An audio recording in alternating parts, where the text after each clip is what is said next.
Hello and welcome to another episode of Chuchu Reviews, the show where I take 4 random unconnected albums and I stick them in a blender and then I review them, I rate them and I rank them. Simplicity achieved.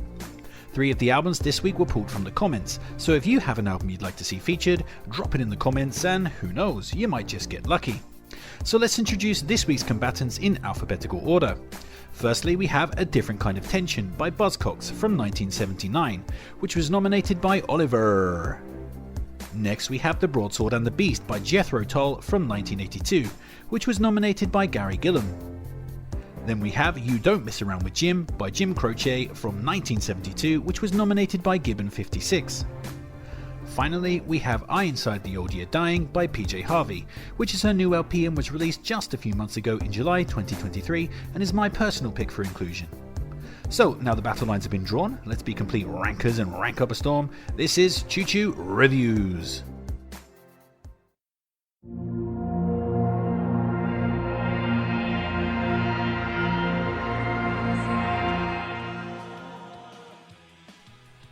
So, coming in last place this week, we have Oliver, who's never getting out of last place. Do you hear me?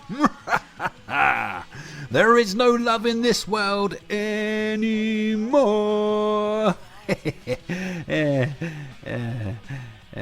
Yeah, I'm kidding.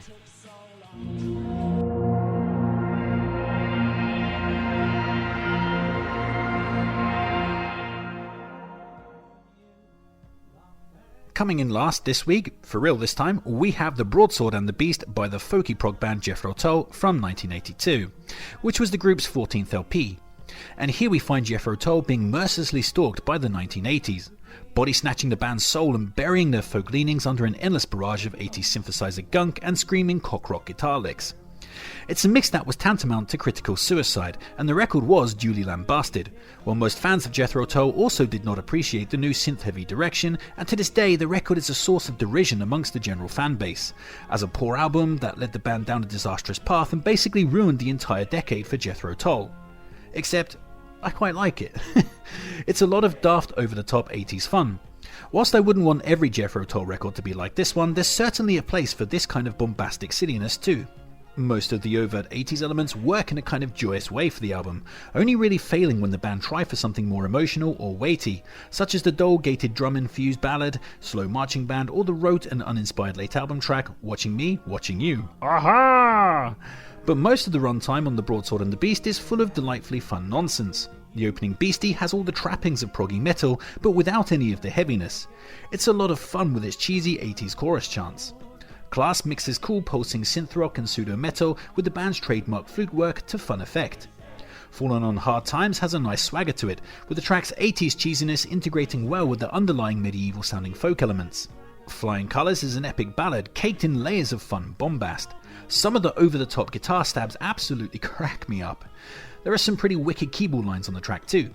Broadsword, meanwhile, has a Celtic-tinged fantasy vibe that I enjoy.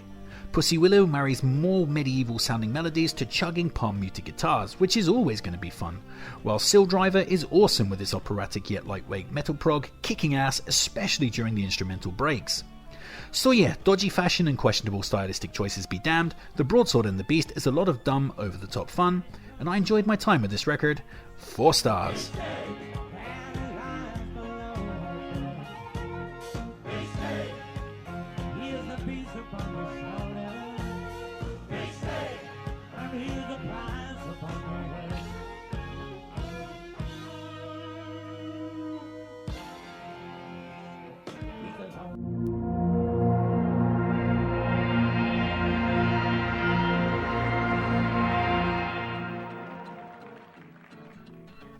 Next up we have You Don't Mess Around with Jim by Jim Croce from 1972, which was his 3rd LP and also represents his breakout into the mainstream.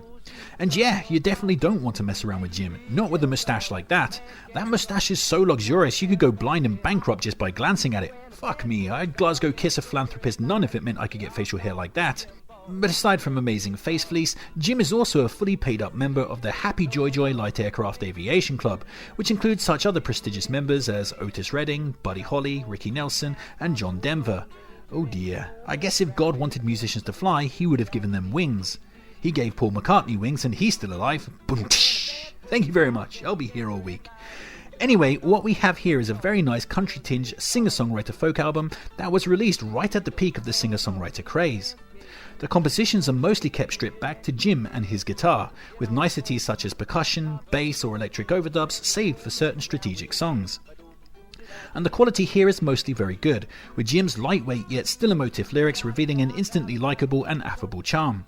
Highlights include the rather famous opening title track, You Don't Mess Around With Jim, which is a lot of swaggering fun and includes the iconic lyric, You don't tug on Superman's cape. Well, of course you don't. You might make him accidentally fall off his horse and badly injure himself. Oh no, Chuchu, what are you doing? You're going to get yourself cancelled. Tomorrow's Going to Be a Brighter Day isn't, surprisingly, a call to arsonists around the globe, but actually a nice uplifting folk tune. Who knew?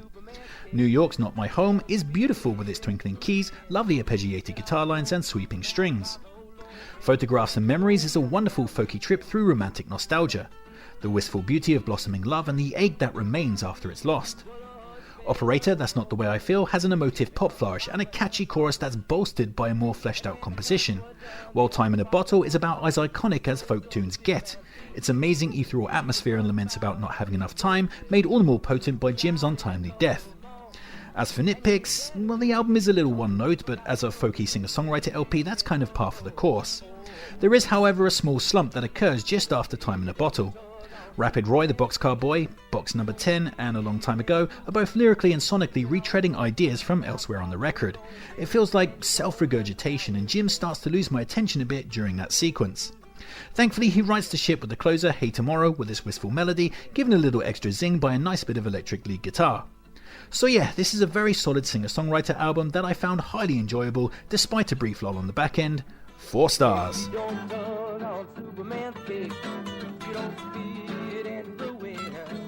don't smoke the mask off the old Lone Ranger, and you don't mess around with Slim.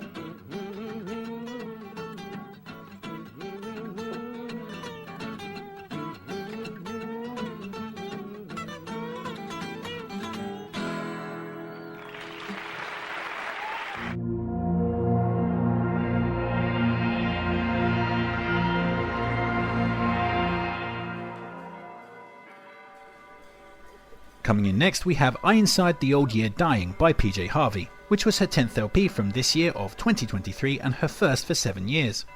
And in the 7 years since her last album, Hope 6 Demolition Project, Harvey had busied herself by becoming an author and a poet, releasing a book of long-form narrative poetry called Orlum that was written in a long-dormant, ye-old ancient Dorset dialect, which is not the slightest bit pretentious or elitistly bombastic at all, of course not, heaven forbid. Thankfully, for those of us ignoramuses that can't read, PJ Harvey has been kind enough to translate parts of Orlum into musical form, so basically this album is selected excerpts from her book set to music.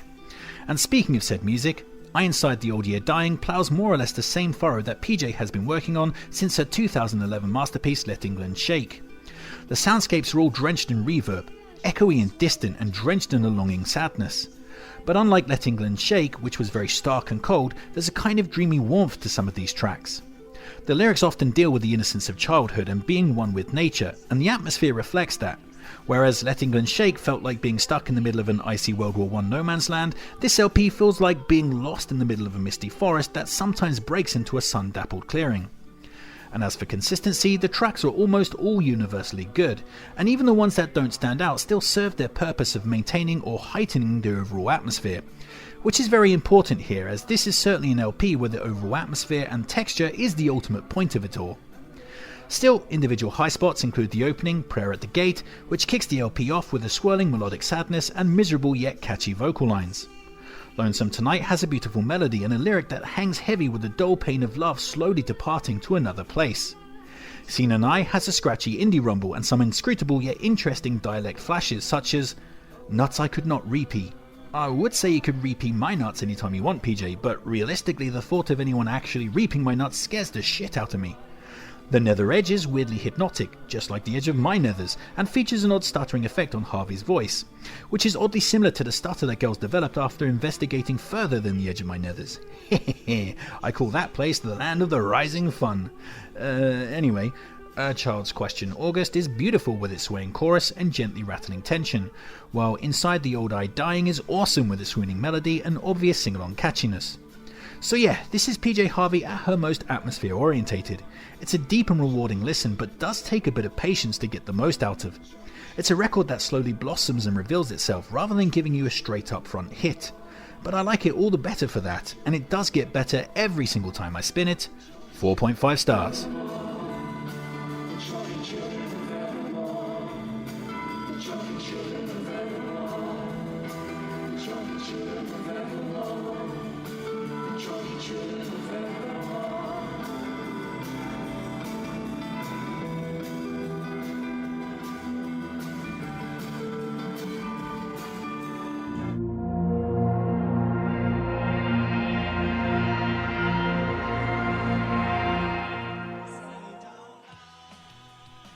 So, the Chuchu Review's gold medal this week is going to go to A Different Kind of Tension by the punk band Buzzcocks from 1979, which was the band's third LP and last of their original run.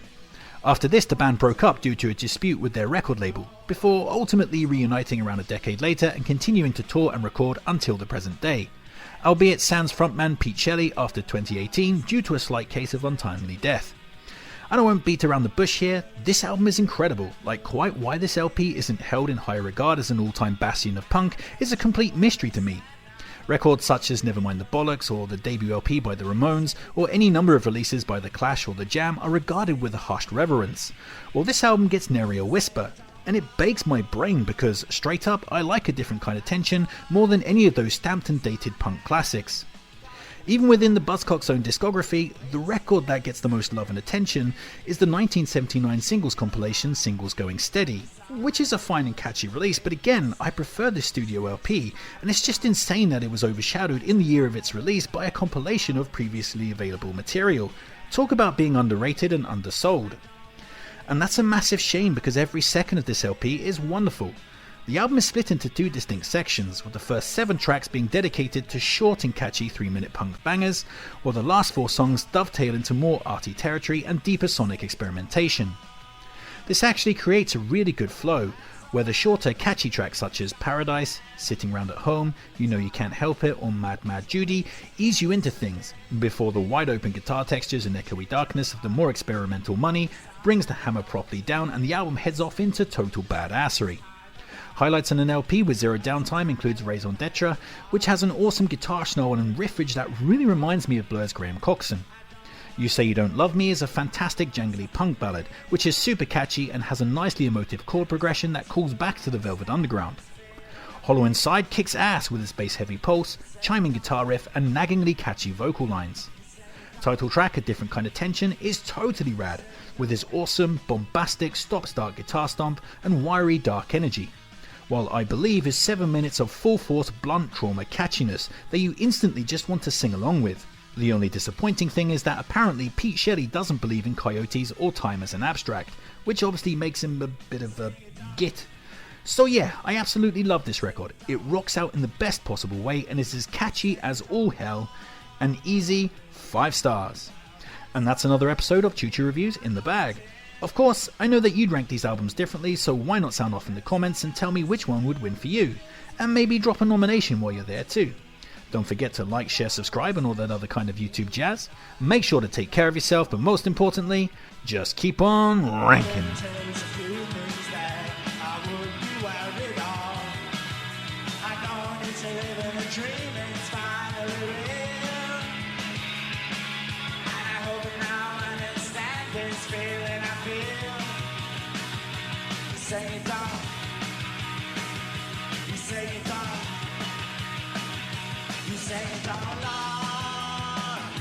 You say you don't love me. You say you don't